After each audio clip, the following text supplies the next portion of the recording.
E aí, gente, Jardim Science aqui. Essa é a aula 21 do nosso curso sobre Reinforcement Learning. E a gente vai falar novamente sobre o World Models. Eu falei que isso aqui ia demorar. Ainda tem muitos artigos pra gente ver ainda.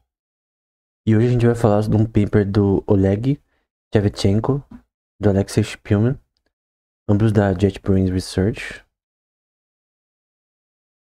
E dá pra ver pelo título que tem a ver com entropia, né? Mas a gente vai ver, não é tão diferente do que a gente viu anteriormente, né? Aqui são as preliminares, como de sempre. Então, formalmente, no nosso trabalho, na nossa obra, nós assumimos um POMDP, um processo marcoviano parcialmente observável, no qual consiste do espaço de ações de estados A, né? S1 estados dentro de S, S1 ações dentro de A,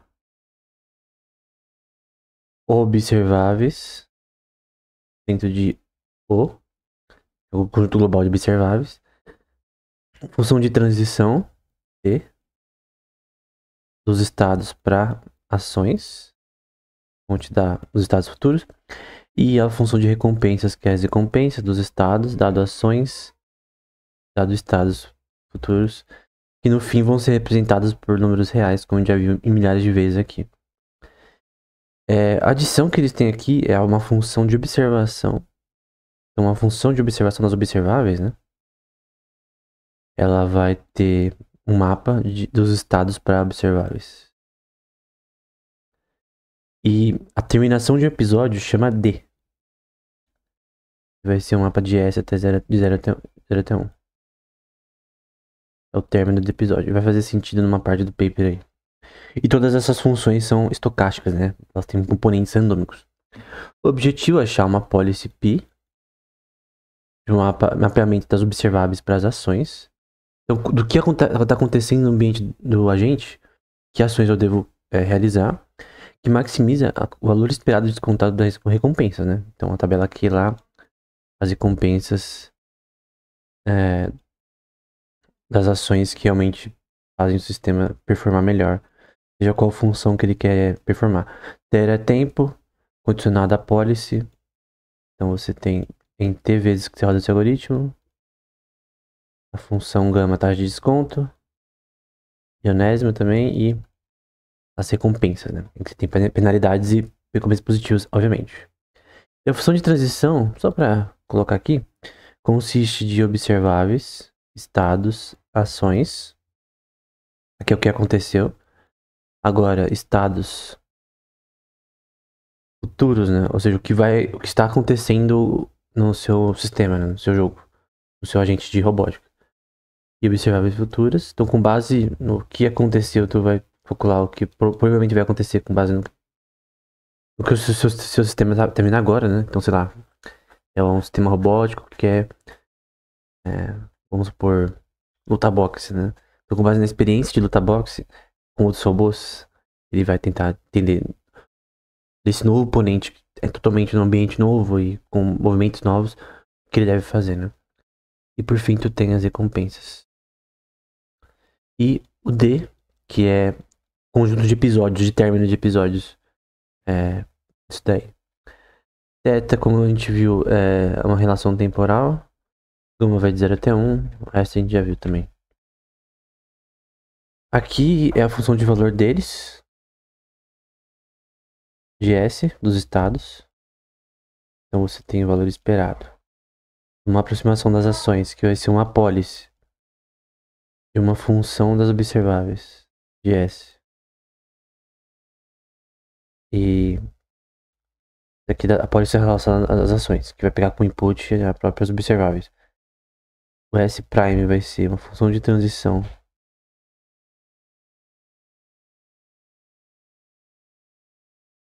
dos estados e ações do sistema. E a taxa de desconto agora.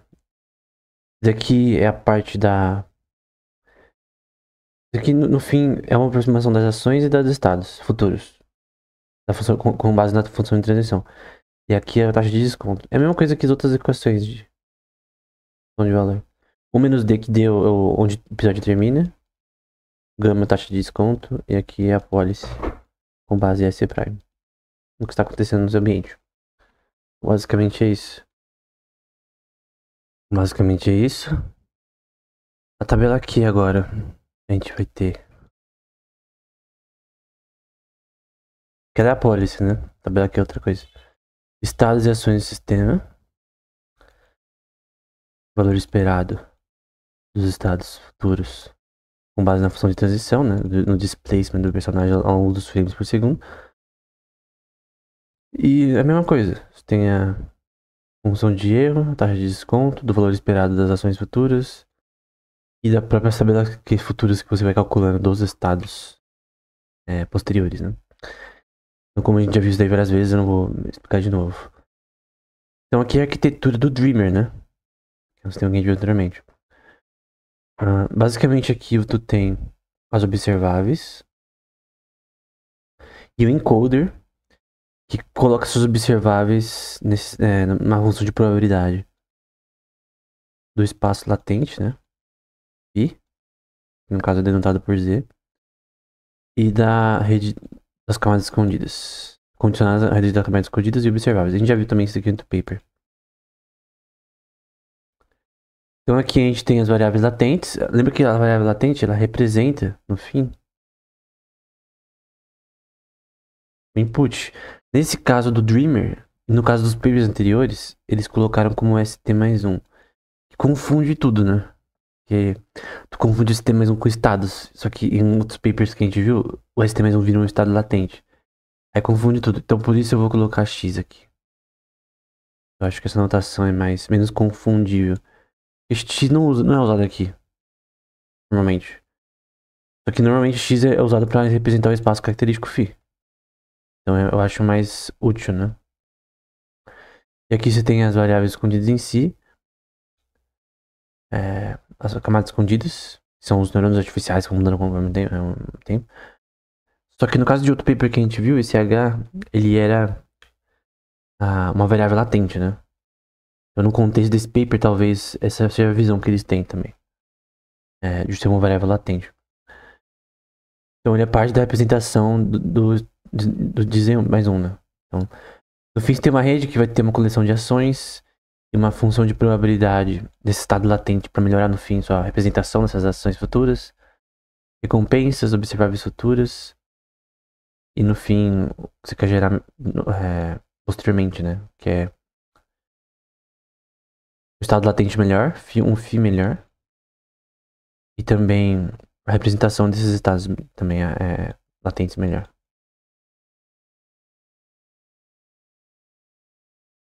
Que é, no caso, no contexto de variáveis escondidas, né? Então, basicamente, essa é a formatação. Como que funciona, né, o Dreamer deles, né? Tem três partes. Processar, a parte determinística HI dos estados, que consiste de blocos densos e recorrentes. E o bloco denso pega a ação e o estado escondido HT, né? HI nesse caso, como input. Então, o bloco, ele pega a ação aí e os estados HI como input passa pra rede de output, né? Então tu tem aqui nessa parte aqui esses dois, né? Esses dois, eles são input. Tanto que eles estão no começo aqui da parte da esquerda. E o que você quer calcular é a previsão do que vai acontecer, né? Quer representar os estados com base nesse histórico, né? De ações no ambiente que você está performando. Quer saber o que provavelmente vai acontecer. Tu quer imaginar probabilisticamente o que vai acontecer nessa partida, por exemplo, de xadrez. Que tem um oponente que tão diferente, você quer saber, ok, com base no meu histórico contra exponente melhor e talvez que joga diferente, o que eu devo fazer, né? E esse input passa para output, o input passa para output, e o bloco da rede recorrente pega esse output e HI mais um e o espaço característico processa isso, né? Em estados. Isso consiste de uma rede de um encoder convolucional que estima a probabilidade desses estados latentes, o que a gente quer calcular, com base nas variáveis escondidas e observáveis. E o inverso desse decoder convolucional, bloco, né? Esse decoder é esse aqui agora, né? E um dos inputs deles é o próprio. Uma resultado de uma função probabilística, né? Então ele vai tentar calcular. Assim, o que importa nessa equação principalmente é calcular isso aqui, certo? Porque esses aqui são as observáveis futuras, né? O prime mais 1. Esse O prime é basicamente com base no que, sei lá, meu Super Mario tá jogando aqui com esse algoritmo. Esse especificamente. Eu estou numa nova tela. Vamos supor que é um mapa do Super Mario Maker. Super Mario Maker. Que você pode criar suas próprias telas e tal. Toda tela pode ser diferente. Então, cada pessoa pode ter suas ideias de como criar a tela. Cada tela é totalmente nova, talvez. Como que nessa tela eu posso resolver os problemas dela com base no que eu estou experienciando ou que eu já experienciei? Você deve imaginar o que eu devo fazer nessa parte. Essa imaginação dos seus observáveis futuros, ou do que eu devo fazer nesse observável novo, é isso aqui. Então você quer gerar uma imaginação do que probabilisticamente seria a forma mais correta de resolver um problema. Esse imaginar não é simplesmente você. Não é prever o futuro, não tem nada a ver com isso. Tem a ver com. Cara, é muito simples. Tu tá jogando Super Mario. Tu vê uma parte que é totalmente nova. Vamos supor que tem. Aqueles caras que tá com uma nuvenzinha, uns martelinhos. Vamos supor que ele tá aqui na nuvem. Tá aqui embaixo. Você já sabe como ele funciona, mas a tela é totalmente nova. Ela tem canos aqui, ela tem monstros que vão ficando tirando em você. Então, o ambiente é diferente. Os elementos do ambiente estão ajustados, colocados no Super Mario Maker. Eu recomendo até você ver um vídeo, caso você não sabe o que é, pra você entender meu ponto. Que você tem que resolver esse problema que você não resolveu até agora. Você não sabe como passar essa tela. Você tem que entender como passar. É claro que, por exemplo, é possível de passar de primeira nessas telas super difíceis? Obviamente não. Teoricamente é. Teoricamente não é impossível tu, ao longo da tela, meio que saber, com base na sua experiência, o que deve fazer. Tipo, talvez seja possível passar de primeira. É muito difícil, né? E o que você quer nesse sistema é que ele imagine como passar isso de primeira, talvez. Como resolver um problema de uma forma tão eficiente que você basicamente não precisa realmente perder necessariamente para ganhar a partida. Então essa é a intuição. Eu acho que assim deve explicar melhor, né? E aí você reconstrói as observáveis com base nas camadas escondidas HI e no estado latentes aí. E esse bloco estima a distribuição anterior.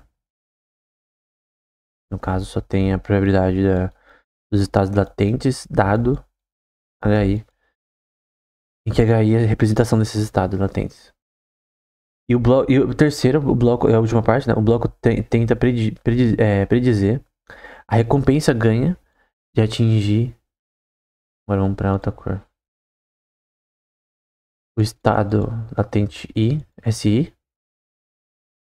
Dizer aí. Eu creio que não está aqui, né? Mas o grande ponto é que você quer entender quais conjuntos de ações. Quais conjuntos de ações vão gerar recompensas. E essas recompensas têm uma relação de predição com os estados que provavelmente vão dar recompensa. Como você prevê quais estados vão dar recompensa? Como você sabe, por exemplo, que numa certa tela totalmente nova, tais ações vão gerar a possibilidade de você ganhar recompensa porque você vai conseguir passar dela. Você tem que representar isso de forma corretamente. E a gente viu outros papers. Como que você representa o que você tem que fazer? O foco da tarefa. Porque isso é muito difícil. Você, tipo, o ser humano, você consegue. Ele tem que pular aqui e ali. Eu já sei mais ou menos a lógica dessas fases e tal. Mas como que você representa isso no sistema de IA, né? Então é uma coisa complexa, né? Quando interagindo com o ambiente, o World Model, né? Que vai ter o input HI, estado latentes aí e ações. E também os observáveis como input e o output vai ser... Isso aqui é o que aconteceu, tá? O que aconteceu. Tu quer entender o que vai acontecer. E aí você pega... Tu quer imaginar. Agora... Seu input futuro. Eu tenho HI e... Z mais 1. É aproximável para a probabilidade dos estados latentes futuros prováveis, né? Probabilisticamente. O seu espaço característico representado por HI mais 1 e HI mais 1. Então, no fim, tu quer uma relação probabilística disso aqui. É o que tá na imagem, né? Essa parte que eu tô agora sinalizando com verde.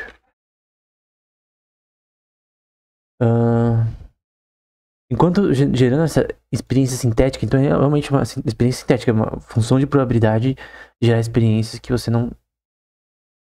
que o agente não viveu ainda, né? Quer imaginar o que deve fazer. Você usa a distribuição prior ao invés da aqui, enfim, para produzir estado latente. Essa é a função de erro. Então vamos lá, tu tem o valor esperado da soma de menos o logaritmo, menos o logaritmo da probabilidade das observáveis, dá toda a informação no seu sistema, dado o estado latente e variáveis escondidas associadas a esse estado latente. Esse daqui vai ser o que vai ser usado para o seu sistema imaginar. Depois, e o logaritmo da recompensa, né? Que é associado às duas variáveis anteriores. Aquelas que vão categorizar todo esse ambiente, né? E aí você tem uma variável chamada beta. A gente viu, acho que na outra aula, creio eu, que o beta, você pode... Tem valores que você pode escolher para beta, né? Então, isso aqui é um valor que pode ser fixo, né? Maior que 1, por exemplo. E você vai fazer agora, dos dados, todos esses dados que você coletou, a divergência KL entre duas funções de probabilidade, porque isso que divergência KL é a probabilidade do seu estado latente futuro, dado o estado latente passado, variáveis escondidas que representam esse estado passado e as observáveis. Essa aqui é uma função de probabilidade. Agora, a segunda que a gente vai comparar com, né? Com essa é a probabilidade desses estados latentes futuros, só que condicionados apenas às variáveis latentes. Olha aí. Então é uma distribuição de probabilidade do que está acontecendo comparado com o que aconteceu. 2. A gente já viu essa conta anteriormente, né? Então aqui observáveis, toda informação no sistema em relação a variável latente e o que representa essas variáveis latentes. E as recompensas relacionadas a esses dois. Então aqui representa as observáveis, aqui recompensas e aqui a distribuição de duas funções de probabilidade que tenta analisar isso aí, né? E aí, mas aqui é a mesma coisa, não faz sentido. A única coisa que muda aqui, na verdade, que muda. Eles estão usando uma equação chamada mean squared error, que é uma função de perda. Tipo, quando você faz, por exemplo, um curso básico de inteligência artificial, qualquer um. Eu até falei sobre isso no Introdução à Inteligência Artificial do canal. Tu aprende todas as funções de perda, né? E essa é uma delas, das mais, assim, conhecidas, né? Tem causa entropy loss, que a gente vai ver posteriormente, enfim. Então aqui é o valor esperado associado agora, em vez de usar o logaritmo que a gente viu antes, aqui é apenas uma função de erro que opera nos estados, nas observáveis passadas e futuras e das recompensas. E é a mesma função de antes probabilística. Eles vão dizer, né? Esse modelo de mundo permite que a gente treine o agente para computar gradientes de uma forma cumulativa de recompensas e aplicando gradient descent. Os autores do Dreamer proporam usar lambda, né, retornos com lambda, que é uma constante que você pode mudar, de estimação do método para estimar essas recompensas cumulativas. Né?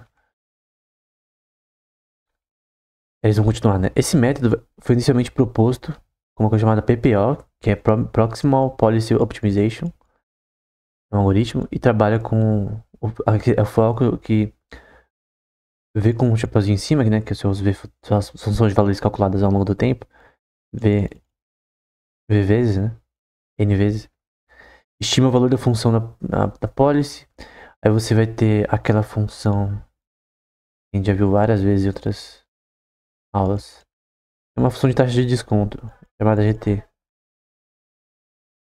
de gama e recompensas mais gama T mais 1 pela função de valor. Dados do estado do sistema.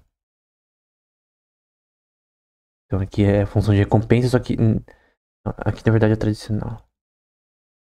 Aqui é a taxa de desconto tradicional. Essa parte aqui. Até aqui, ó. Essa é a parte tradicional. Essa é a parte que uma função GT vai colocar mais, né? Tipo Dragon Ball. Tem a taxa de desconto novamente, mais futura. E associada à própria função de valor, né? Você tem uma função de desconto mais como posso dizer? Mais expandida, né? Aí na prática com lambda, né?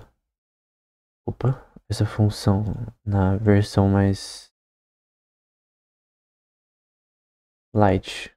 Tem lambda aqui, menos lambda, que é padrão aqui, e lambda só vai adicionar variáveis, essa constante na verdade, nessa função de erro. Aqui é a mesma função de erro, tô aqui agora com lambda. Não é diferente do que a gente viu aqui, tá? Em azul. Que esse próprio GT aqui, o próprio GT agora vai ser apresentado de uma forma mais... como se diz em português, quando você coloca uma... abreviada. Então GT é aquela coisa de antes e mais lambda e G0 que é o estado inicial. É uma função de desconto ainda mais apurada, né? Mais fator lambda, que é basicamente uma constante que vai para cada um dos termos aqui. Mas não é diferente do que a gente viu aqui, só é uma versão expandida disso daqui.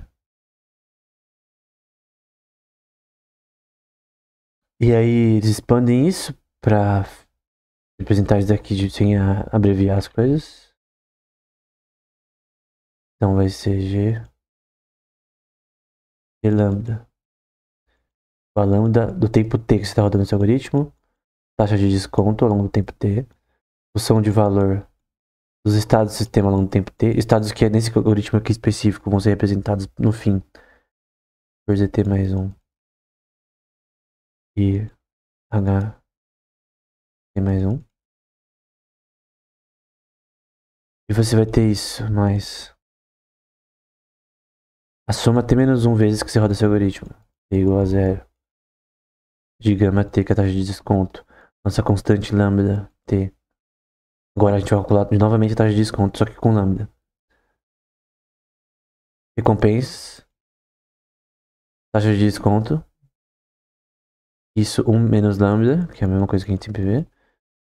E vai dar, tipo, vamos supor que lambda seja 0.99, 0.5. 1 menos lambda, tu faz menos 0.5, é assim. Esse menos 1 menos 0.5 vai ser vezes, vai ser uma policy ao longo do tempo, que vai ser calculada. Então aqui uma expansão aí do cálculo aí da recompensas acumuladas, né? Então no fim tu tem aqui é a arquitetura com algumas modificações, tem os observáveis aqui, que fazem um encoding. É tudo que aconteceu no ambiente da partida e coloca uma função de probabilidade do estado latente, dado o que o sistema viu, né? Em relação aos observáveis. Isso vai pro decoder de observáveis futuros com base nisso. Só que tu tem também um estado latente que vai tentar imaginar coisas nesse ambiente, né? E aí você vai ter uma função de probabilidade para imaginar, com base nesses estados latentes iniciais, que são representados pelas observáveis, você fazer uma função de probabilidade disso. As duas variáveis básicas são HI e observáveis, ou I. E aí você tem a rede que vai ter ações aqui, recompensas, e o fim desses episódios, que vai ser D Prime, que são N episódios que você rodou até o fim, cada um com N recompensas. E no fim, tu gera estados latentes que vão gerar outras funções de probabilidade. Isso aqui é uma rede recorrente. Que vão melhorar o seu entendimento dos observáveis futuros, do que provavelmente vai acontecer, e assim sucessivamente numa rede recorrente. De forma a melhorar a exploração, nós maximizamos a entropia de distribuição dos estados. Vai ser a maximização de H, que H é o valor de entropia. É um termo conhecido nisso. Da probabilidade dessa pólice dos estados do sistema ao longo do tempo, continuados aos estados anteriores. Portanto, nossa distribuição pode ter um horizonte infinito que é difícil de estimar. Aqui é uma coisa importante. Qualquer tipo de ambiente, qualquer tipo de ambiente robótico, agente de IA. Tu acha, por exemplo, no xadrez, o AlphaZero, ele calcula com 100% de acuracidade a probabilidade de vitória com base nos seus movimentos? Tu pode ver lá as estatísticas, né? Nunca é 100% de eficiência.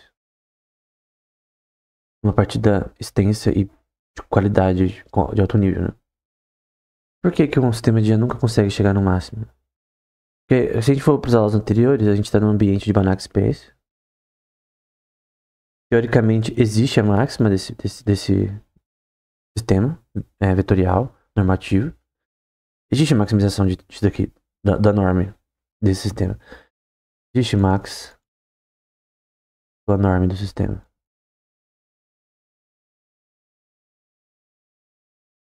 Por que tu não consegue achar isso? Teoricamente é possível, sim. Teoricamente. Mas você não consegue achar a maximização. Você nunca vai conseguir fazer uma função de valor que ela é eficiente 100% para sempre. Em todos os ambientes possíveis e imagináveis. Porque, primeiro, nem todos os sistemas vão ter informação suficiente para tomar decisões. E nem sempre eles vão processar essa informação da forma que deveria ser processada. Ou seja, sempre vai ser. Algoritmos de IA sempre vão ser. Buscar a eficiência mais alta possível, mas nunca vão ser perfeitos, né? Nunca vão ser eficientes exaustivamente. Isso é impossível. Só que mesmo assim, ok, a gente não quer maximização da eficiência, a gente quer ao mínimo fazer com que o sistema melhore. Porém, a questão é, e se estiver longe da sua capacidade computacional, né? De computação, né? Tu não quer maximizar o sistema, mas tu quer ao menos melhorar o agente, né? Também nós queremos melhorar a eficiência para maximizar a entropia da distribuição. Nós queremos focar em explorar estados num horizonte mais menor, né? Com menos transições, para lidar com o problema de uma forma mais simples, né? E aí eles fazem essa equação enorme, que é uma query, né? Que você vai ter uma query de π rodada k vezes, da policy, né? Estados ao longo do tempo do sistema, que agora rodados entre k menos 1 episódios. Vamos por k episódio 2 menos 1, 1. K igual a 3 vezes 1, 2. Assim sucessivamente. K n episódios, né? Vou rodar isso aqui k vezes. Padrão aqui na notação. E os estados passados do sistema, né? Lembra que esse tal maior que t é uma relação temporal ao longo do tempo que esse algoritmo discorreu. K episódios. Taxa de desconto que vai ser 1 menos gama. A probabilidade desse sistema da policy, dado T mais K, o tempo que está rodando isso em K episódios. Os estados rodando a K menos 1 episódios, dado esse T. Mais. Agora a gente vai colocar uma taxa de desconto na própria query. Na query que você está fazendo em relação a sistema probabilístico. Ao longo dos estados ao longo do tempo, mais TK episódios por esse T. Então, basicamente tem uma query Tem uma função probabilística dos estados do sistema. Passados com base no que... Futuros com base no que aconteceu. Ao longo de cada episódio. E a taxa de desconto também. Em relação a eles. Aqui é a mesma coisa. Só que o que importa é que eles adicionam esse... DT mais K. Que D é onde o episódio termina, né? Então por que isso daqui, né? Então basicamente, na equação que a gente viu aqui, eles só vão adicionar isso aqui. Vai ter mais uma parte. Eu vou fazer aqui só pra ficar na mesma parte, pra não ter que desenhar tudo de novo. Então vamos pegar aqui. É isso, mais...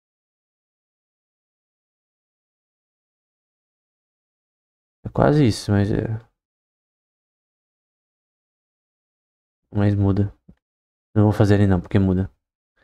Mas o ponto que muda é essa função de probabilidade vezes π mais k.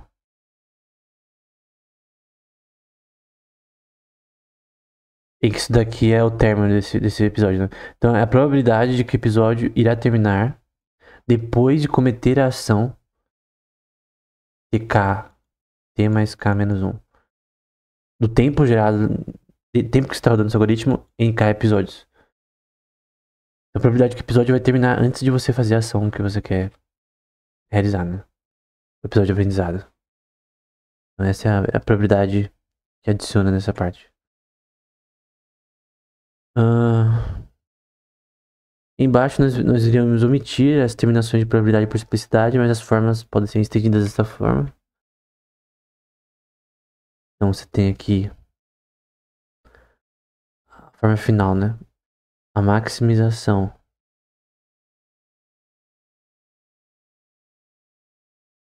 da função de valor dos estados do sistema. Mais a variável beta, que pode ser um valor...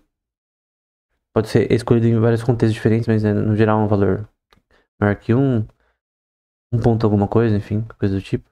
Já mostrei outra aula. Uma query da policy. Tal estados. Dados estados passados. Onde Q de π desses estados vai ser igual a Q1 de π desses mesmos estados.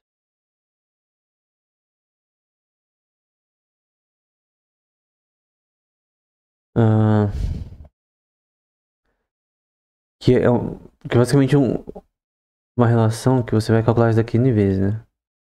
Você vai calcular Q de π várias vezes. 1, 2, até N. Mas o ponto é que o cálculo original é igual ao posterior. É isso. Em relação a query dos estados do sistema. Aqui é o horizonte de probabilístico. Tende a ser o mesmo nesse contexto, só que com a adição de uma policy, né? Que você quer maximizar. Uma função de valor que você quer maximizar. Aqui são os resultados, né? Dá pra ver que o max entropy dreamer. Então, dreamer com entropia máxima, né? O max entropy. É o azul que tá saindo melhor, né? Performando melhor. No Hopper, no Ant, Half Cheetah. Half Cheetah ele não foi tão melhor que outros, né? Então, agora a gente vai pro Lexa, que é outro paper. Alguns autores aí.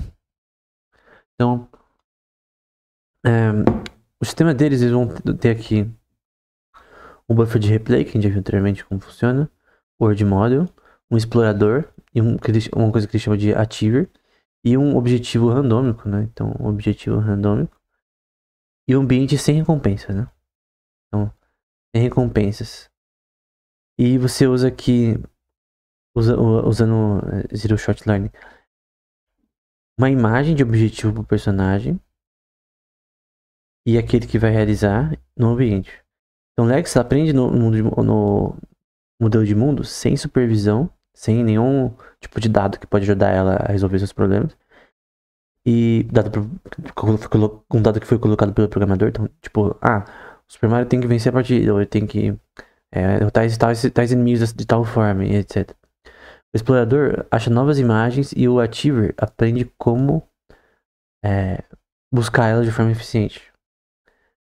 Assim que treinados, o Achiever consegue gerar objetivos específicos sem treinamento e teste. E tempo de teste, né? Aqui alguns problemas computacionais, como Robo Yoga, fazer algumas posições de yoga no AIDIN. Aqui cria um sistema robótico, num problema chamado RoboBeans. Ele tem que pegar esses blocos aqui de forma correta, identificar onde eles estão e sozinho e pegar. E aqui também é um ambiente robótico que ele tem que. O robô numa cozinha, ele tem que pegar os objetos e colocar no lugar certo, etc. Micro-ondas, não sei como é em português aquele negócio. Estova, eu acho que. O bagulho que queima lá. Enfim, usar as coisas corretamente. Então, pegue garfo, sei lá, coloque um molho em cima, coisa tipo. Eu queria jogar um sistema de IA. Eu queria colocar um sistema de IA pra jogar aquele jogo do Gordon Ramsay, do Wii. Se alguém conhece o jogo do Gordon Ramsay. É interessante. Que é esse jogo aqui, né? Esqueci de pausar a aula e pegar a imagem, né? Eu vi esses dias numa loja de games, né? E basicamente os jogos do Wii, eles são complexos, né? E a grande questão é se seria possível um robô literalmente físico pudesse pegar os controles do Nintendo Wii e jogar com o controle físico. Saber que movimentos ele tem que fazer, por exemplo, naquele jogo de golfe, etc. Isso eu acho complexo, cara. Eu acho complexo porque você tem. Não é um agente virtual, né? É um agente físico, né? Que tem que performar tasks ali que são bem complexas em relação a alguns jogos. Então eu acho interessante. É interessante ter testes num contexto do estilo Nintendo Wii. De sistema robóticos pra melhorar o controle de movimento de mãos, né? Então, na minha opinião, seria um teste muito bom usando reinforcement learning. Usando algoritmos desse tipo mesmo. Ok. Pra corrigir esse problema. Aí, ó, é um bom pra quem tiver no TCC. É bom esse tema aí. Para corrigir esse problema, utilizamos um modelo de mundo aprendido para treinar uma política de exploração P e uma política de realização separadas. Vou colocar P de A. Em vez de amostrar ou gerar objetivos aleatoriamente, nossa política de exploração descobre objetivos distantes, planejando primeiro a sequência de ações otimizadas na imaginação do modelo de mundo para encontrar novos estados com alto ganho de informações esperado. Então a questão é, ele tem que se virar, dado as observáveis dele, o que está acontecendo no ambiente dele, seja novo ou não, o que ele deve fazer. É assim que funciona no ser humano, né? Você coloca uma criança pra jogar um jogo. Você fala, ó, tem que fazer isso, isso, isso. Ela vai, se vira pra tentar fazer isso. De repente ela pega um jogo novo e ela mesmo põe lá e ela se vira pra tentar descobrir o que tem que fazer. Eu lembro do Yu-Gi-Oh! Forbidden Memories, por exemplo. É um jogo extremamente difícil. A primeira vez que você joga, você não entende o que tá acontecendo porque a forma de jogar é diferente. Tem que ir experimentando e descobrindo as coisas. E tem pessoas que não acham muito difícil esse tipo de jogo, né? Ou até sem ser motivação, porque é um jogo muito difícil, muito chato por conta disso. Mas, na verdade, essa é a beleza desse jogo, né? Que é complexo, né? Que você tem que tentar, por tentativa e erro, tentar achar novas combinações de cartas, coisa do tipo, para encontrar como, como a mecânica desse jogo de fato funciona, né? O que é complexo. Em seguida, executa essas ações imaginadas no ambiente para descobrir estados interessantes sem necessidade de gerá-los, né? Então ele vai testando coisas. Que nem eu falei desse exemplo do Yu-Gi-Oh! Forbidden Memory, né? Você tinha que testar fusões pra ver se funciona. E descobrindo, anotando as fusões. É a mesma lógica, né? Só que para um sistema de IA. E finalmente, esses estados descobertos são usados como metas diversas para o profissional praticar. Treinamos o profissional a partir de implementações imaginativas, não políticas dentro do modelo e sem modelo de mundo, né? Sem depender da reclassificação de experiência, né? Então, ele vai armazenando essas informações e tal. Então aqui você tem os seus inputs, o modelo de mundo em si, o Explorer, o Achiever O Explorer vai ser uma policy E de Explorer, né? Das ações, dados, estado do sistema. E de outra cor eu vou colocar aqui o Achiever vai ser P de G, que tem um goal, né? Um objetivo das ações, condicionado não só aos estados do sistema, mas também a um valor chamado estados futuros também, tá? Ah, não, estados futuros não, perdão. É vírgula isso aqui. E um objetivo que ele vai explorar, né? Ele vai explorar um objetivo. Então, aqui você tem um encoder desses inputs que vai gerar os estados do sistema, conjunto de ações com função de valor, recompensas e policy. Aqui também, função de valor, recompensa e policy. Só que o foco dessas funções de valor, recompensa e policy, você vai ver que tem um E em cima aqui, né? Aqui em cima de cada um tem um E, que é de exploração. Então, são relações de exploração aqui. Você tem que os estados do sistema que vão sendo gerados, né? ST mais um K vezes, você vai ter uma recompensa extrínseca associada a ele. Eles aplicaram aqui um var aqui, né? Um variational encoder. Então essas recompensas intrínsecas vão ser relacionadas, vão ser associadas a uma relação meio que randômica dos estados futuros. Então, que vão ser gerados pelos estados do sistema, né? Ao longo de N episódios. Então aqui são os estados do sistema gerados. Aqui como as recompensas extrínsecas são geradas. Então a partir das funções de valor, recompensas e policy que o seu sistema vai calculando, ele vai calculando as ações, vai tendo os estados futuros, ações futuras, etc. E vai calculando as coisas ao longo do tempo. Vai explorando o ambiente. Aqui na direita a gente tem as coisas de uma forma um pouco diferente. Aqui na direita a gente tem o input. Já tem essa parte da esquerda também. O encoder. A gente tem dois encoders. Um do input e uma de uma imagem randômica que é o objetivo.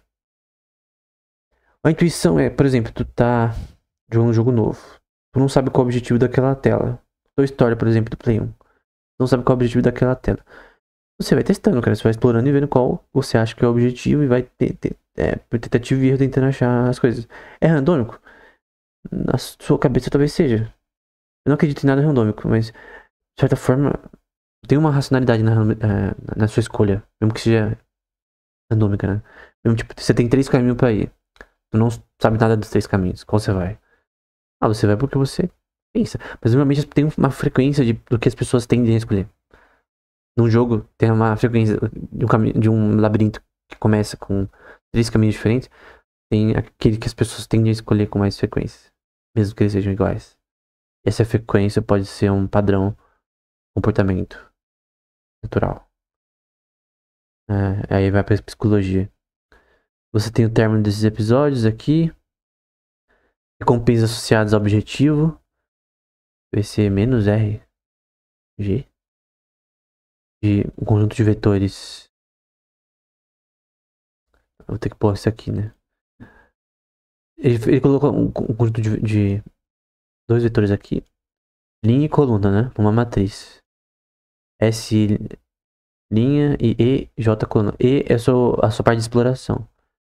Isso vai dar menos R de G, que é o seu recompensas direcionado a objetivos, que vai ser aproximado para uma norm de J menos I.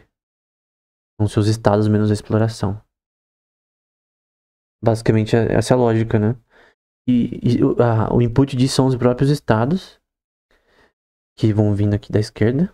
Então, ou seja, se eu colocar em vermelho para ficar mais claro, tem os próprios estados aqui.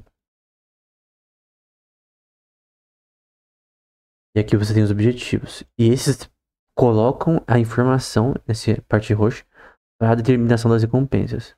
Então tem um encoding de objetivos possíveis randômicos e o encode dos estados, o que está acontecendo e os objetivos que provavelmente são úteis, né? Tem que também fazer uma questão de tipo, qual objetivo provavelmente é útil, o que é inútil nessa tela, etc. Em cima é a mesma merda, não vou falar de novo, mas essa parte aqui é diferente, realmente. E aí ele vai explicar essa figura, né? O Lexa, que é esse algoritmo, aprende a gerar um mundo, treinar um Explorer e um Achiever, né? De objetivos. O Explorer é treinado em estados latentes imaginados. Que vai ser a concatenação de ST, dois pontinhos T maiúsculo, que é basicamente todos os estados que vão rolar nesse sistema, né? A concatenação de todos os estados. E maximiza a discordância no objetivo das recompensas extrínsecas randômicas aqui, desses estados. Então, maximiza o que não é útil para recompensas extrínsecas. E o Achiever, ele é condicionado a um objetivo, que é treinado em imagens também, dado por uma função de distância, que vai ser D dos estados e objetivos E de G. E os objetivos são colocados atomicamente para o treinamento por distância temporal, etc. Basicamente essa é a lógica. Eu já expliquei na última figura. O encoder vai ser de ET, né? Que é isso aqui. Vai ser o encoding. Encode é você pegar a informação e colocar e transformar em problemas treinados aqui. Decoder pega essa informação e pré-processa. Então encoder é a primeira parte sempre. Aqui de phi, do espaço característico desses estados do sistema.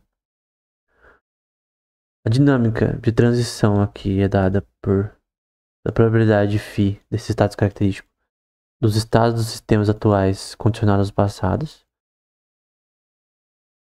O que eu devo fazer com relação a dados e ações passadas. Se o posterior é igual a uma query de phi, esse espaço característico, é a relação do que vai acontecer agora. Dos estados condicionados aos estados passados, ações passadas e o seu algoritmo de exploração, resultado do algoritmo de exploração. E o decoder de imagens é a probabilidade de phi do seu input característico e estados. Em que ST contém uma relação determinística de componentes HT e um componente estocástico ZT. Então ZT mais um espaço característico estocástico e gerado por uma distribuição gaussiana, né? Então, lembra que normalmente no estado latente tu tem uma função de probabilidade, normalmente é gaussiana, para gerar inferência de probabilidade, né? Então pensa numa equação de inferência que permite inferências probabilísticas randômicas. Você pode usar conforme a necessidade. Então basicamente essa é a lógica. Algoritmo. Nosso modelo de mundo M é Plate Buffer e Explorer, Achiever. É treinado em D dados. E aí você treine essa policy do explorador, né? Aqui é a exploração. De imaginação desse modelo de mundo para maximizar as recompensas. Então tu treina a sua modelo de exploração para maximizar as recompensas extrínsecas. E a parte de objetivos, que é a parte 5 ali, ele maximiza as recompensas orientadas a objetivos. Dado o espaço de variáveis latentes que tem uma função probabilística de calcular, ok, qual que são os objetivos randomicamente que a gente tem que explorar. E os objetivos. Ele determina os objetivos. Para imagens G em todas as imagens. D. São todos os seus dados. Então a primeira parte, ela é uma parte de exploração. Pega as recompensas intrínsecas. E a outras, as recompensas focadas em objetivo. Eu não sei se é extrínseca ou é recompensa de exploração, né? Acho que faz mais sentido ser recompensa de exploração. Pura exploração. A parte opcional aqui é treinar uma relação de distância. De espaço latente. Entre um conjunto vetorial de um estado latente ZI e Z de J, em que você vai fazer J menos I. Você vai fazer um grupo vetorial vai fazer uma distância entre esses dois grupos de vetores. Distância entre relações de estado latente. E aí no fim tu implementa esse algoritmo para explorar os dados. É aqui para explorar os objetivos desses dados. E no fim tu vê se essa merda deu certo. Basicamente, a lógica é que você tem recompensas para exploração e recompensas com objetivo, e a de objetivo é condicionada aos estados latentes, que imaginam o sistema. Então, o Explorer, ele é a pólice da exploração das ações dados estados do sistema. Então, por exemplo, se tu acabou de dropar no The Ring, quais ações você deve fazer com base no que você tá vendo agora? Tá vendo um cavaleiro em cima do cavalo branco, o que você faz? Tu fode, tu ataca ele. Tem pessoa que ficou atacando ele até infinito e além e falou, desista do jogo porque é muito difícil. Mas não é pra você atacar ele. Eu na primeira vez, eu nem morri pra esse bicho. Eu simplesmente vi que ele era muito forte e eu fugi. É óbvio, cara.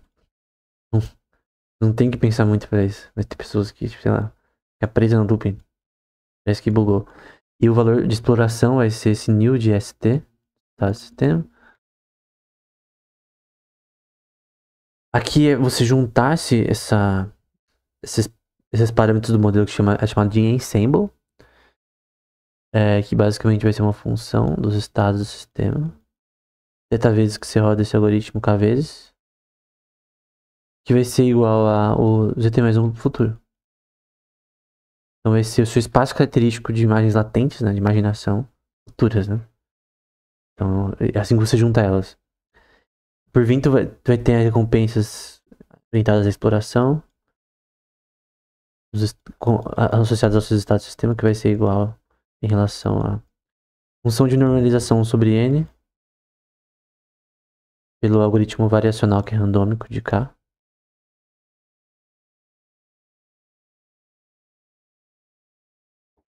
Com a função ST de TK.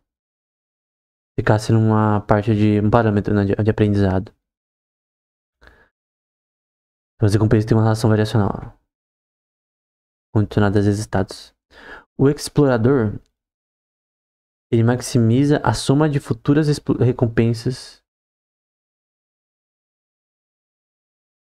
por exploração, usando o Dreamer, que é o algoritmo que a gente viu antes, e considera a recompensa de longo prazo e maximizar valores, função de valor futuro, né? O ativo é a mesma fita, tem as ações condicionadas a estados, só que condicionadas aqui a exploração orientada ao objetivo. Só que você não define um objetivo, a própria gente ele se vira pra descobrir o objetivo. Tudo isso daqui, mano, é muito parecido com o que a gente vê no JAG, né? No Journal of Artificial General Intelligence. Porque, na minha opinião, aquele curso que eu já dei no canal de inteligência artificial geral, os artigos ali, eles fazem isso de uma forma muito mais eficiente que esse que eu tô vendo. Eles avançam muito mais. De forma muito mais factual. É estranho porque eu não sei se os artigos do JAG, eles são explorados pela comunidade de pesquisa em IA tanto quanto eu acredito que seja, porque a verdade é que muitas pessoas não. Muitos pesquisadores não focam em inteligência artificial geral, necessariamente. Na DeepMind tem pessoas que focam nisso, algumas pessoas no Facebook AI Research, e outros na Google também, Brain, etc. Porque em outros lugares não, cara. Tipo. E quando eu vejo. Todos os artigos que a gente tá vendo não tem nada a ver com inteligência artificial geral. Quando eu vejo os artigos do JAG, que é o Journal of Artificial General Intelligence, eu vejo uma exploração muito mais amadurecida. Da mesma coisa que eles querem resolver nesse paper, por exemplo. Aqui é a mesma coisa, o objetivo é treinar o bagulho. Aqui é o objetivo, o foco do Ativer naquele jogo lá de cozinha, né? O agente robótico tem que usar seu braço ali pra fazer as coisas na cozinha. E aqui pra pegar peças específicas no ambiente virtual, né? Depois você aplica pra um ambiente computadorizado. Porque uma coisa, robótica, tu tem um ambiente 3D virtual que tu pode aplicar direto no físico. Então tu fazer isso daqui no virtual já permite você fazer no físico. Fica conectado, né?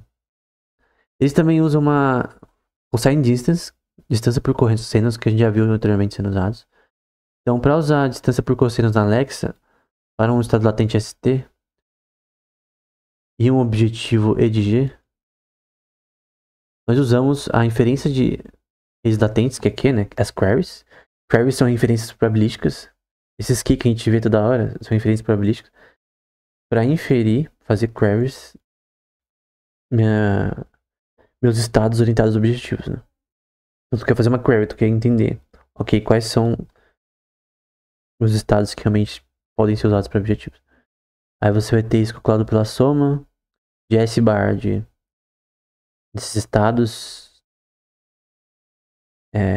pelo produto dos objetivos, onde esse S bar T é igual aos estados dividido pela norm de ST, que vai ser uma relação quadrática, e também dos objetivos, né? Esse double norm é uma relação quadrática, em que o cosseno dos ângulos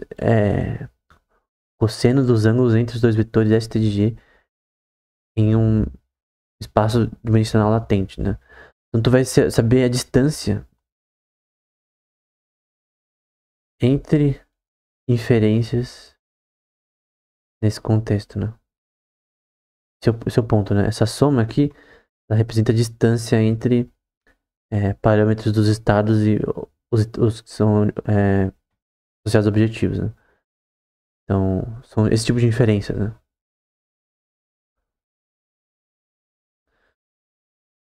Aqui temporal distance, vou pular essa parte. Na verdade, acho que não vou pular, não. Para usar distâncias temporais conexas, nós temos uma rede neural D para prever o número de passos em duas embeddings. E aí, nós implementamos essa distância, vai ser chamada essas embeddings, né? De E, né? T mais K, vezes que você roda esse algoritmo, K episódios. E aqui é a embedding prevista e a distância temporal entre elas. Então, novamente, é uma relação de distância entre parâmetros que você está usando no sistema. Nesse caso das imagens, aqui é a mesma coisa, e aqui os resultados. Alexa, mais a parte temporal deles. Dá pra ver em azul aqui os resultados em vários tipos de problemas. Naquele sistema de robótica de cozinha. Então, basicamente, performou melhor. E aqui no AI Gym, né? Robô Yoga, Robô Beam, que agora também é desse sistema. Dá pra ver que no Robô Yoga, o distância com cossenos foi melhor do que temporal. A distância, pode ver a distância entre relações de inputs, né? Entre estados latentes. Tu quer ver, é tipo um KNN, de certa forma. Você quer ver a similaridade nesse contexto. Quer ver, criar clusters de similaridade entre ações. É a forma que a similaridade por cossenos quer fazer.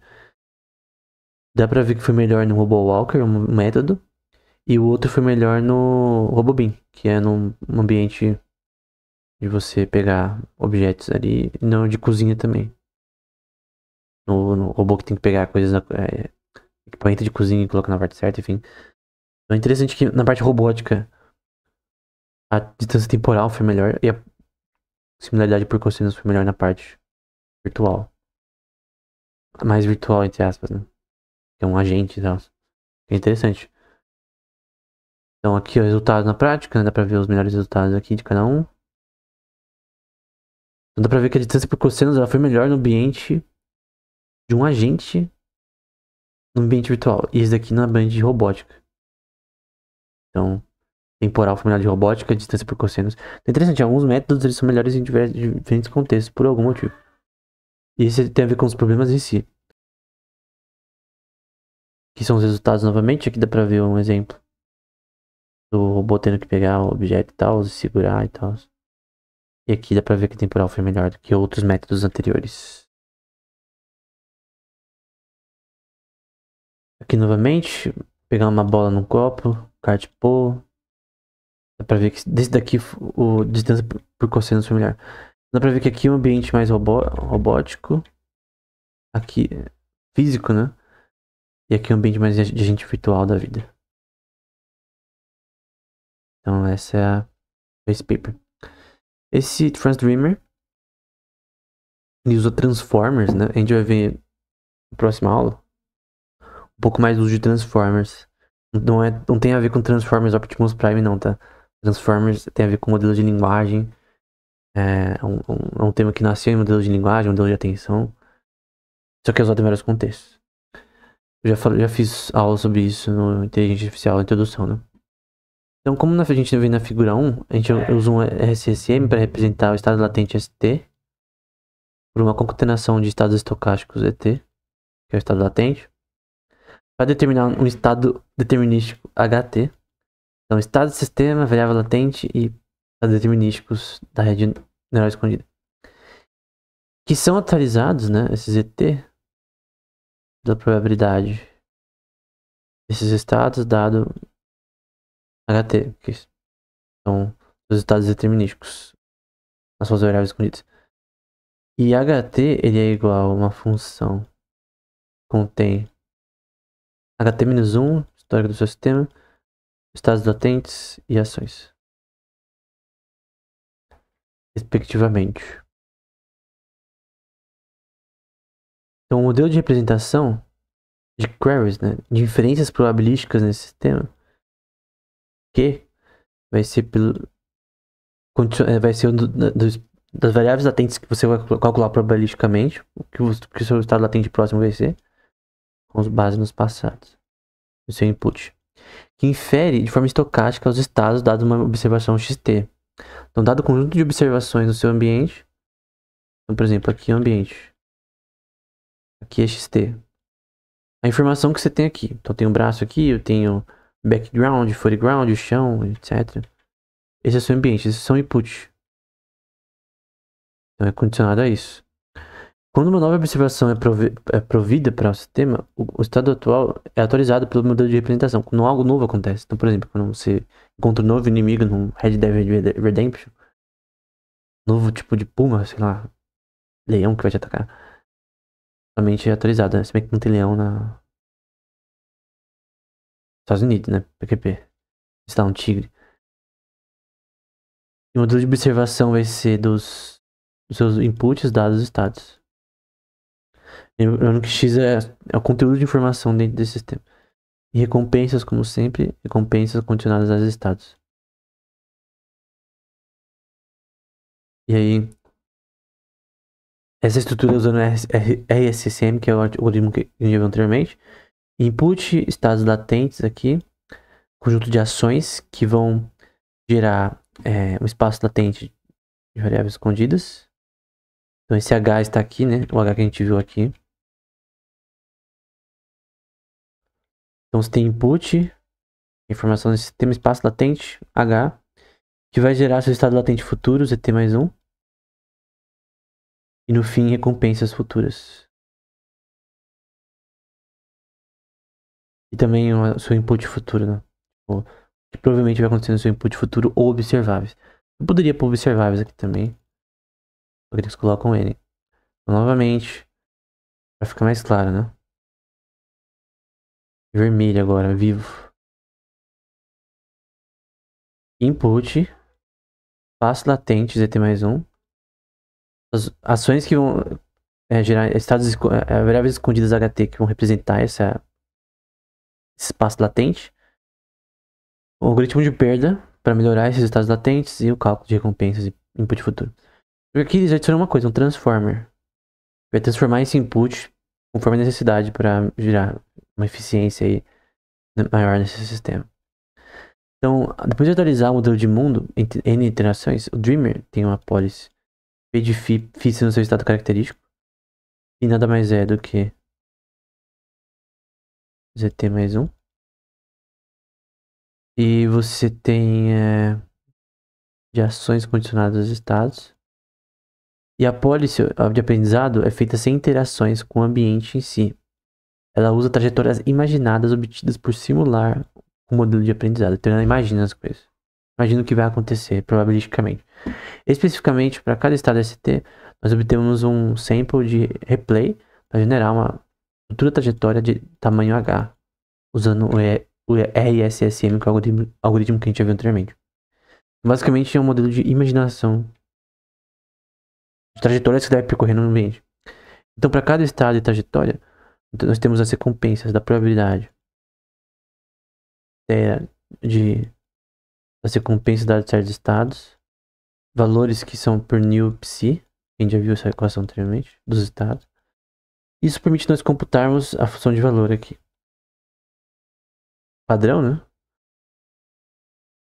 Aqui a gente tem modelo determinístico, que você tem uma GRU no algoritmo anterior, RSSM.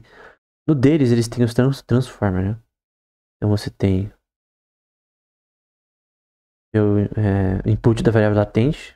Input não, a representação da variável latente ZT mais 1, final. O transformer, que vai transformar esse input. Então você tem um estado latente em N episódios que você está rodando. Uma concatenação de estados e ações.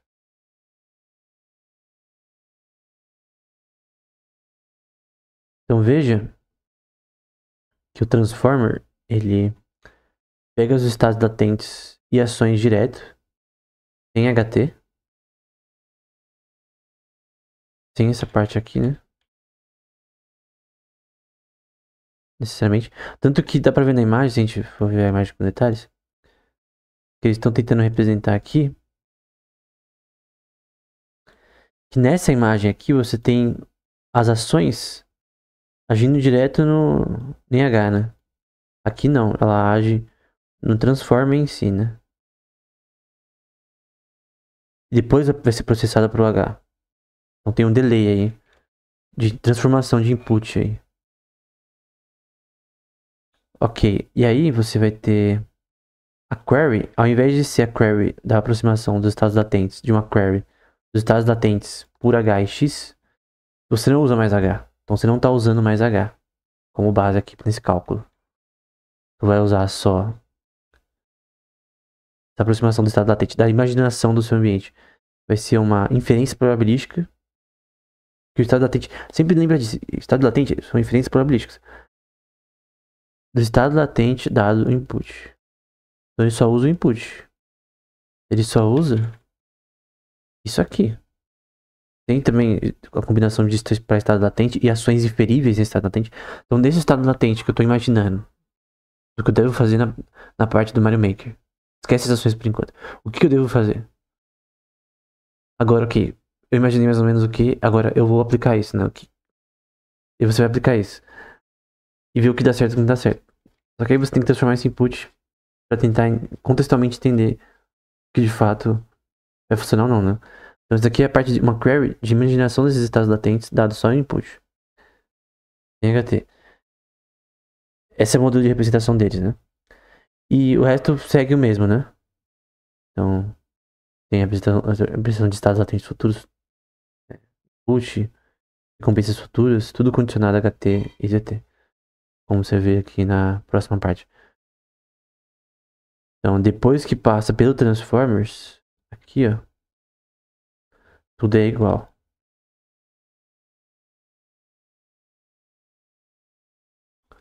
Deu pra entender, né? Por isso que segue igual nessa parte aqui. Em que você tem aqui o estado latente, que é um modelo estocástico de probabilístico, preditor de imagens com base no input, recompensas e penalidade. É isso mesmo. E aí o resultado? No ambiente de bolas 2D aqui, no ambiente de bolas 3D, no ambiente desse tipo, e 3D. Então, problemas nesse contexto específico, e o mini-grid, dá pra ver os resultados aí, retorno aí nesse jogo aí, do Dreamer e do Dreamer, foi melhor em todos os dois. Isso é o Dreamweaver 2, tá? Então já é um Dreamer melhorado, então é melhor que o Dreamer melhorado nesse contexto. Você vê os artigos cada vez melhorando. E aqui também é os resultados aqui desses jogos, de geração de imagens e de foreground, que é o fundo, né? E predição de recompensas. Prever recompensas é tipo tem o próprio predictive coding que a gente viu anteriormente. É prever, ok. Dado o meu espaço latente,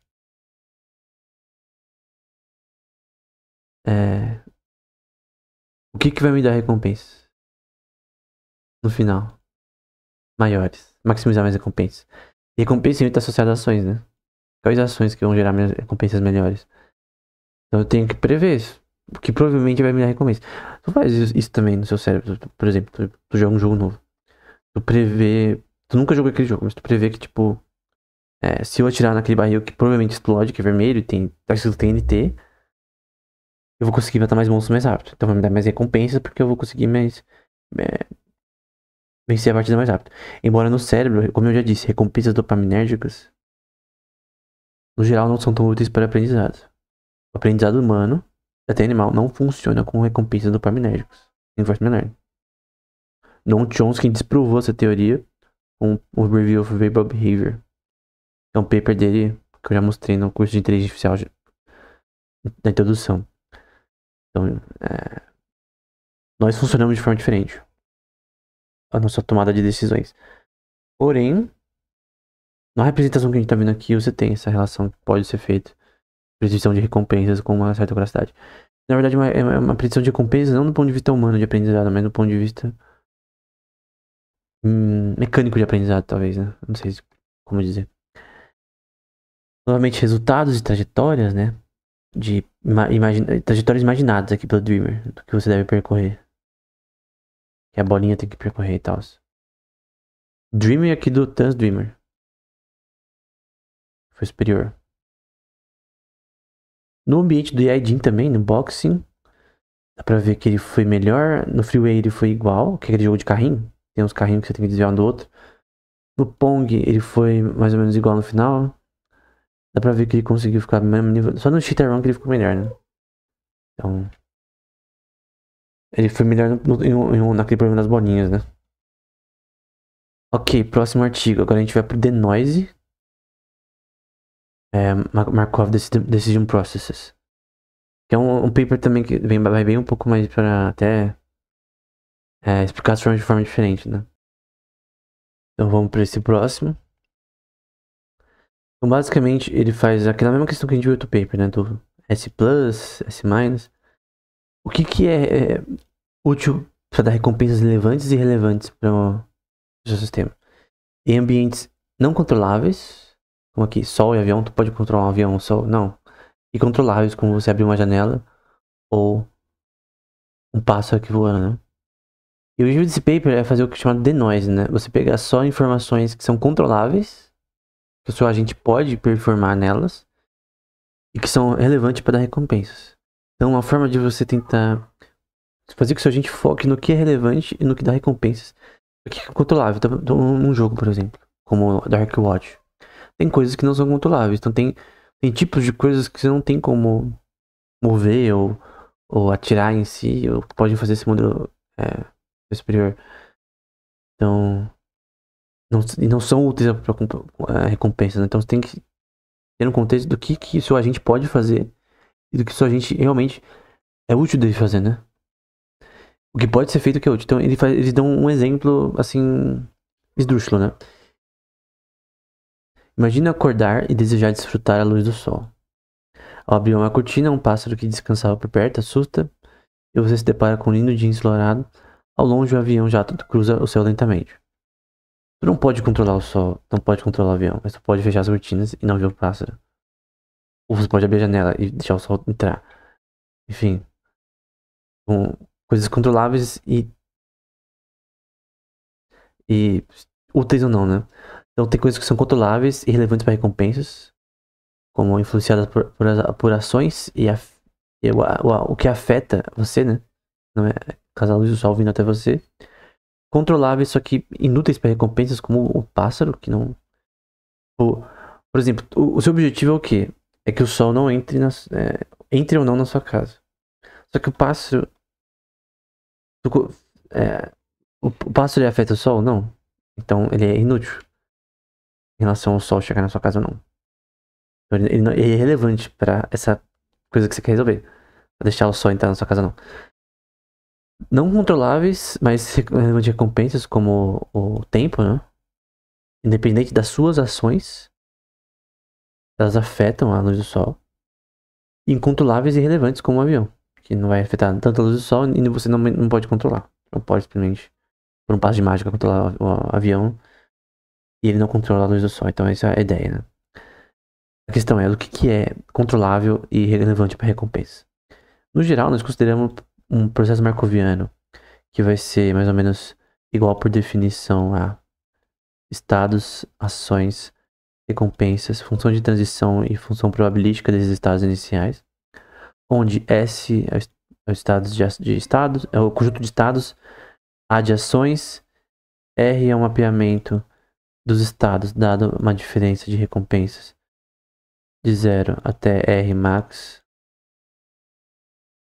E outros artigos é 1 menos gama. Mas ok. E S' está dentro do conjunto de estados. E a função de transição é os estados pelas ações e a diferença ao longo desses estados de ações. Os frames por segundo do seu sistema se movendo. E a distribuição inicial de probabilidade, ela está dentro desse conjunto de função de transição futura. Que é a distribuição inicial. É o começo do seu agente jogando, né? Então nós usamos delta de A para denotar todos os sets de distribuições de A. P e R para definir as mais importantes componentes, que é a função de transição e recompensa. E a dinâmica dessa transição, que vai ser esse P esquisito, com dados futuros, dado o que está acontecendo, dado o que já aconteceu. E das recompensas vai ser uma função de recompensas, dados os estados do que está acontecendo, né? O que vai me dar recompensa com base no que está acontecendo no meu ambiente, né? E uma policy contendo os estados, mapeando para mudança dessas ações. E a recompensa esperada. Eles vão dizer, de fato, os processos marcovianos fornecem uma formulação geral que abrange muitas tarefas. Na verdade, todo mundo real pode ser visto como um processo marcoviano, com rico espaço de estados e contém informações possíveis ou não possíveis. Será que isso é verdade? Agora a gente vai um pouco de filosofia, né? Será que a gente pode definir todo o universo com um sistema que pode ser definido de forma marcoviana, né? Ou do ponto de vista de um agente agindo num ambiente qualquer? Todos os animais, por exemplo, eles podem funcionar como processos marcovianos? Depende do que você quer dizer, né? Tu pode representar esse ambiente como um processo marcoviano. Mas tu não pode representar a consciência dos agentes como um processo marcoviano. Tu não pode representar a experiência consciente. Aí a gente vai pro difícil problema da consciência de Chalmers. Mesmo de um rato, mesmo de um gato, mesmo de animais simples, não consegue representar a experiência consciente deles como um processo marcoviano apenas do ponto de vista biológico, né? Dizer que ali é só recompensas dopaminérgicas na base de animais que são próximos, que são mamíferos ou coisas próximas, né? Que possuem que é diferente, né? Não é a mesma coisa que ser humano, mas tem animais que têm funções de recompensas dopaminérgicas. Em ratos, por exemplo, você tem testes para coisas como esquizofrenia e Parkinson de testes de recompensas dopaminérgicas ali na... Deixa eu checar aqui só para eu falar corretamente, né? Sempre bom checar a informação em relação a esse tema, né? Então vou por aqui. Rat basal ganglia.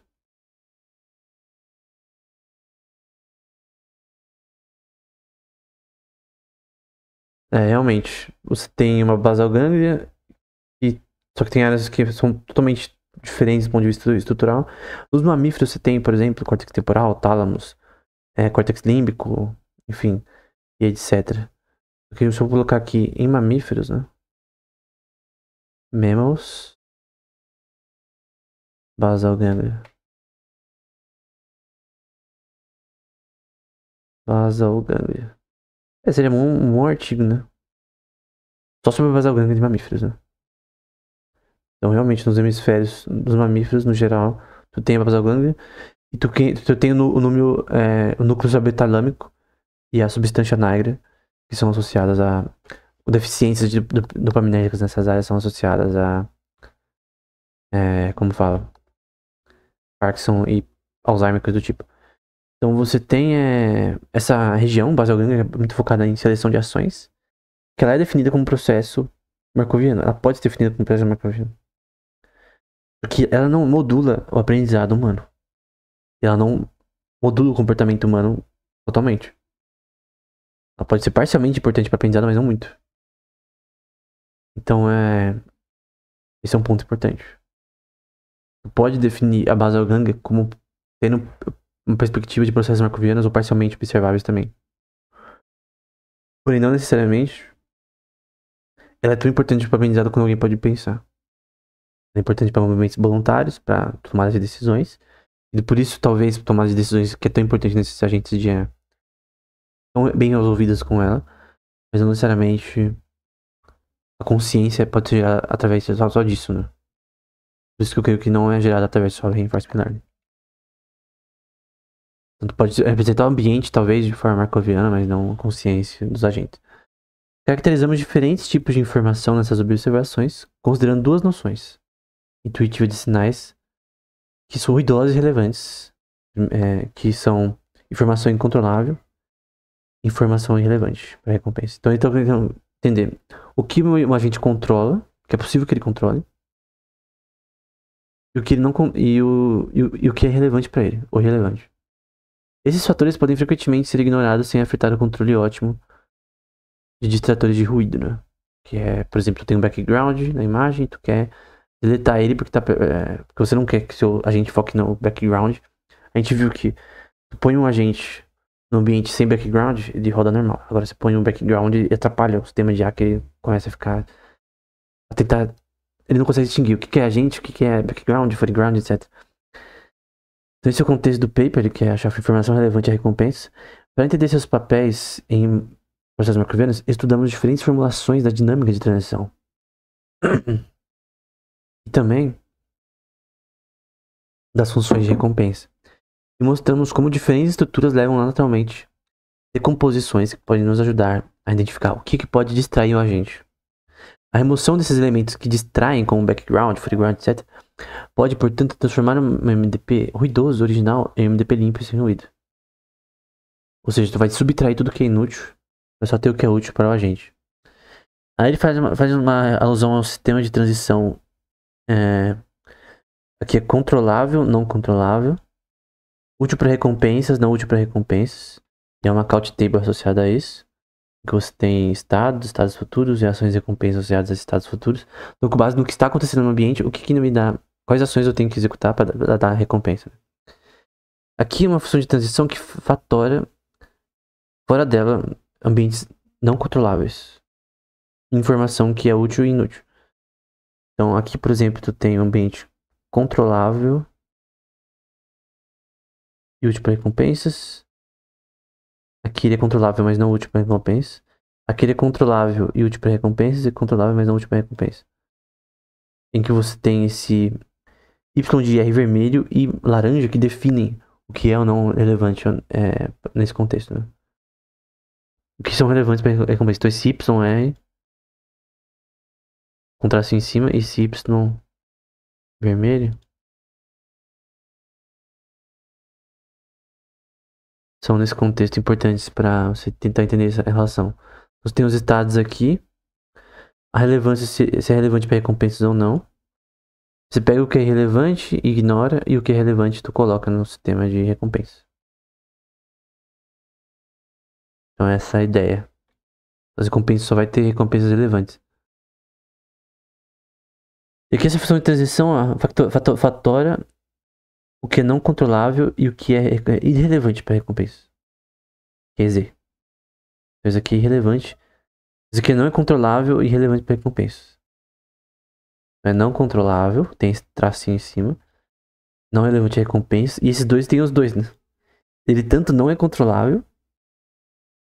Ele não é controlável. Quanto ele é irrelevante para recompensa. Ou seja, é o pior possível. Você não pode dar essa informação. Porque você não controla ela, é relevante para recompensa. É a informação mais inútil possível. Não pode ter no seu sistema, né? Então pode ter informações não controláveis, por exemplo. Por exemplo, tu tá jogando um jogo. Tem coisas não controláveis no jogo, sei lá. As paredes do jogo, ou certos tipos de elementos do jogo que você não consegue controlar, você não consegue mover e tal. Mas eles são importantes para você se movimentar no jogo. E eles não seriam controláveis, mas seriam relevantes para recompensa. Tu quer isso também. Tu quer isso também. Tu quer saber o que é. Você não controla, mas é relevante para o seu algoritmo, né? tu só quer tirar o que é inútil. Que é esse com os 3 parâmetros aqui. Então você tem os estados, variáveis latentes, input, ações. E o que vai no seu algoritmo aqui é y', que vai ser associado às recompensas. E seu input também, que vai ser associado às recompensas finais. Só que você vai retirar o que é reward irrelevant, que é irrelevante a recompensa. Tudo que você quer fazer é tirar Z.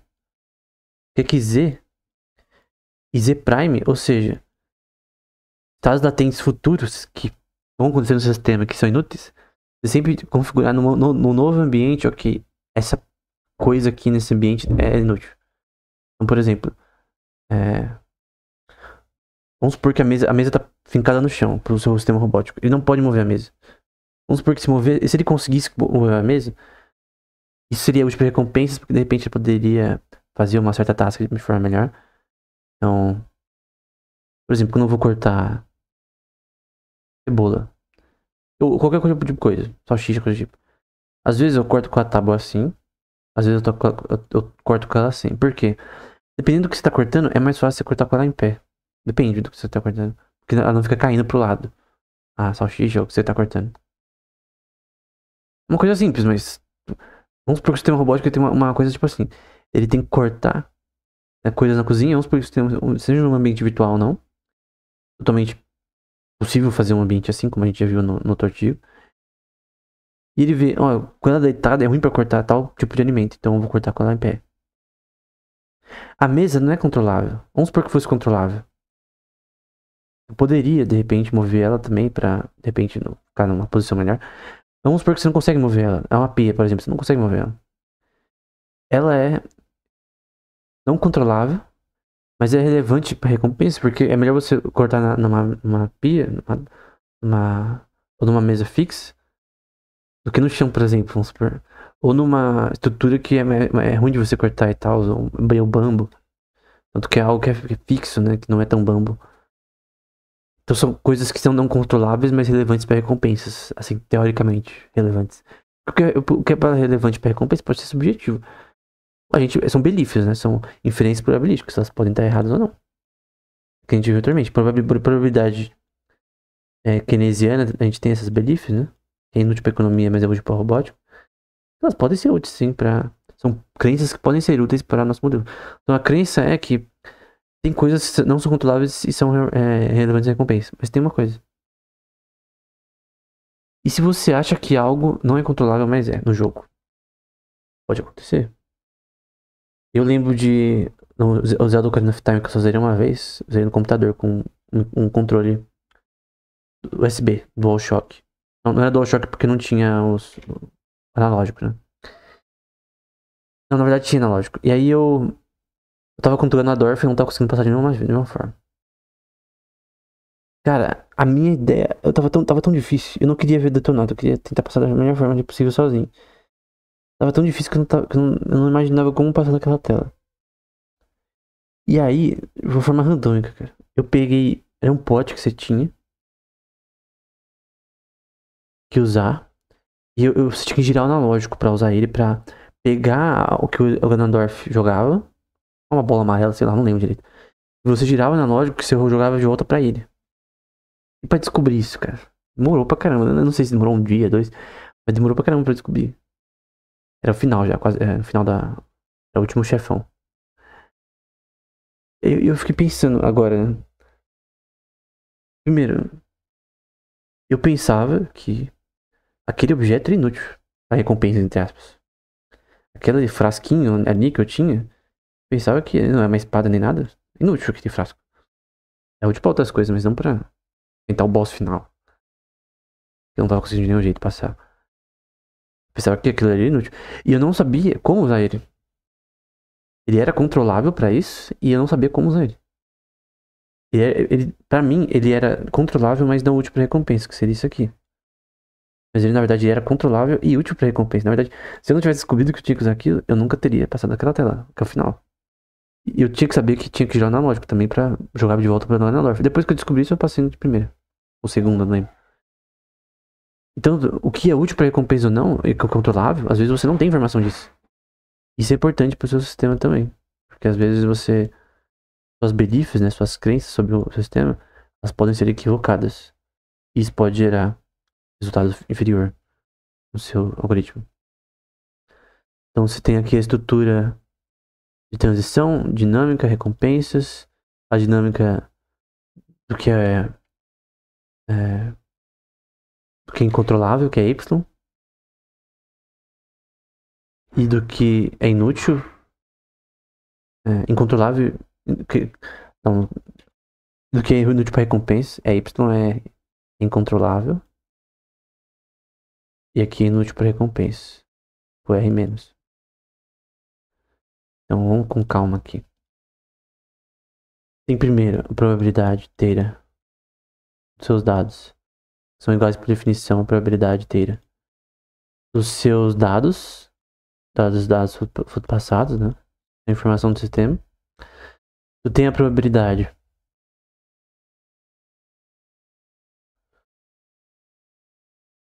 do que é incontrolável de P de inteira, que vai ser igual por definição a P de inteira do que foi incontrolável no passado, com base no aqui é uma condição do que foi incontrolável ao longo do tempo, tá? Com uma função de probabilidade de recompensa também. O que foi incontrolável e o que foi inútil para recompensa. Não, na verdade, recompensas condicionadas ao que é incontrolável. Ou seja, o que é relevante para você, mas é recompensas, mas é incontrolável. Como, por exemplo, você não pode controlar o boss, mas ele é relevante para recompensa. Embora você controle ele. E por fim, o que é inútil para recompensas, que é o ZT, que é igual por definição a função de probabilidade do que é incontrolável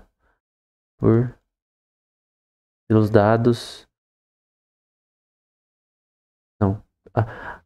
Eu tô confundindo aqui. A função de probabilidade do que é inútil para recompensas condicionado ao seu input, o que é incontrolável e o que foi no passado T-1 inútil para recompensa. Tu usa isso como base para num novo ambiente tu entender isso daí, né? Também você tem ali a probabilidade dos estados condicionado aos 3, né? Dos estados do sistema condicionados os dados, o que é incontrolável e o que é inútil para recompensa. Aqui a informação mútua do XX, dos estados e condicionados às ações. Aqui é a função de erro, vai ser o logaritmo dos estados e recompensas condicionadas às ações. O encoder do posterior, que é o que vai acontecer. Que é uma query aqui, né?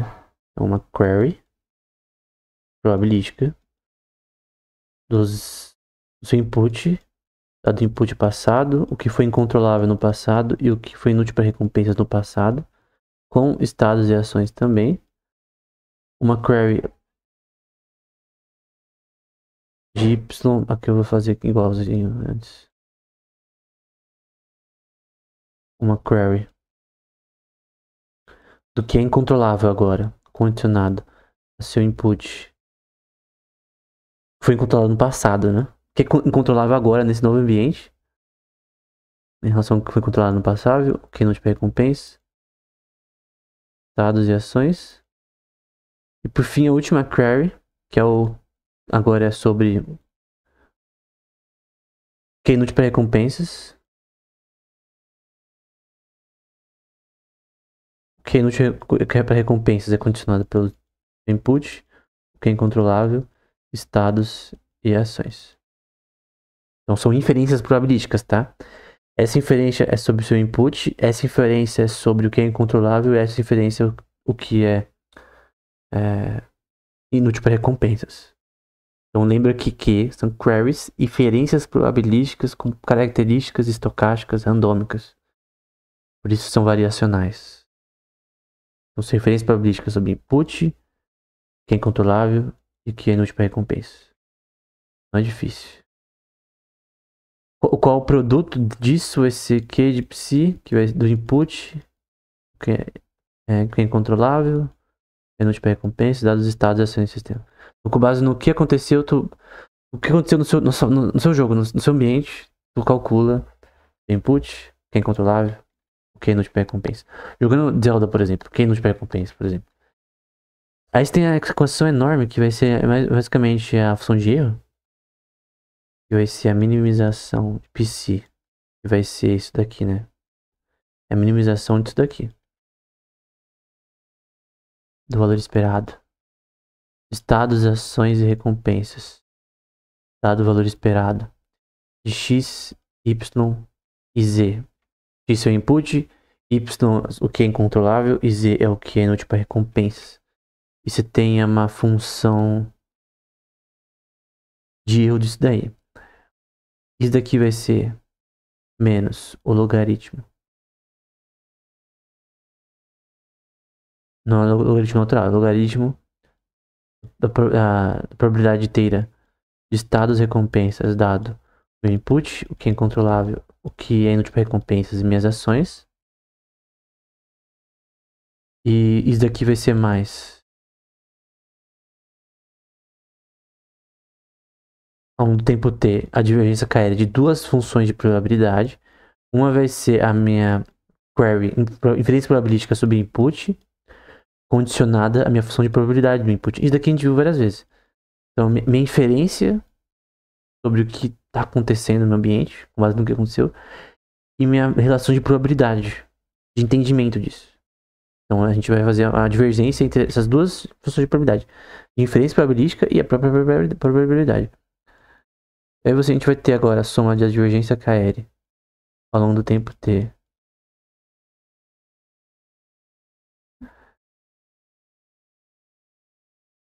Da minha query. Eu já fiz do input, né? Agora minhas inferências probabilísticas. Sobre o quê? O que é incontrolável. Porque é uma inferência, você não sabe o que é incontrolável. O sistema vai ter que se virar pra descobrir. Quando você joga um jogo, você não sabe o que é controlável. Você não sabe o que é útil pra você passar da tela. Você vai descobrindo. Então, P de teira. Então agora você vai comparar aqui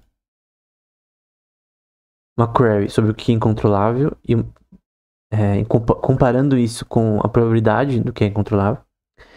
E por fim, de forma similar, isso aqui não é difícil, como a gente tá vendo. Ao longo do tempo t, eu tenho a divergência KL entre uma função de probabilidade do que é inútil para recompensas, condicionado probabilisticamente o que é inútil para recompensas.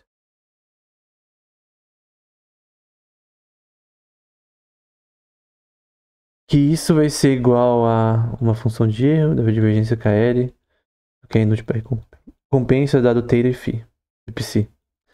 Então o que a gente viu aqui? Minimização de erro do logaritmo, probabilidade do logaritmo, menos logaritmo, né? Uma relação de surpresa. Coisas novas que acontecem. De estados de recompensas condicionadas a input, o que é incontrolável. E o que é inútil para recompensas e ações. A gente fez a divergência KL entre input, o que é incontrolável, e o que é inútil para recompensas.